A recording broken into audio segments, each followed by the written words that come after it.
দরজায় কড়া নাড়ছে বিশ্বকাপের 23তম আসর। ফুটবল ইতিহাসে প্রথমবারের মতো 3টি বিশ্বকাপ আয়োজনের রেকর্ড গড়তে চলেছে মেক্সিকোর এস্তাদিও আজতেকা স্টেডিয়াম। এই মাঠেই স্বাগতিক মেক্সিকো দক্ষিণ আফ্রিকার ম্যাচ দিয়ে পর্দা উঠবে দ্য গ্রেটেস্ট শো অন আর্থের। ফুটবল বিশ্বকাপ মানেই শুধু মাঠের লড়াই নয়, ইতিহাস, স্থাপত্য আর আবেগের অনন্য এক মেলবন্ধন। 2026 বিশ্বকাপে সেই অভিজ্ঞতা ছড়িয়ে থাকবে যুক্তরাষ্ট্র, মেক্সিকো ও কানাডার 16টি স্টেডিয়ামে। মেক্সিকোর এস্তাদিও আজতেকা যেন ফুটবল ইতিহাসের এক জীবন্ত জাদুঘর, বিশ্ব ফুটবলের অন্যতম আইকনিক ও ঐতিহাসিক স্টেডিয়ামও বটে।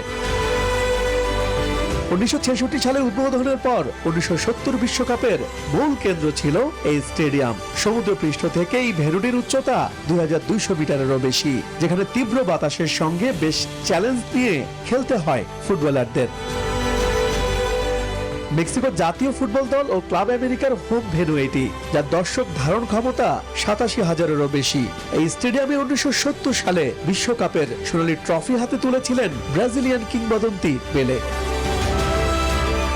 এস্তাদিও আজতেকা 1986 বিশ্বকাপে ফুটবলের জাদুকর আর্জেন্টাইন দিয়েগো ম্যারাডোনার হ্যান্ড অফ গড এবং গোল অব দ্য সেঞ্চুরির দুটি বিখ্যাত মুহূর্তের সাক্ষী এই স্টেডিয়াম।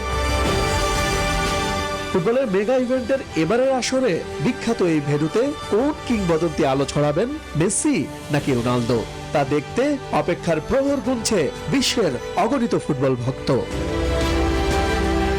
ইশতিয়াক দীপু, নিউজ 24।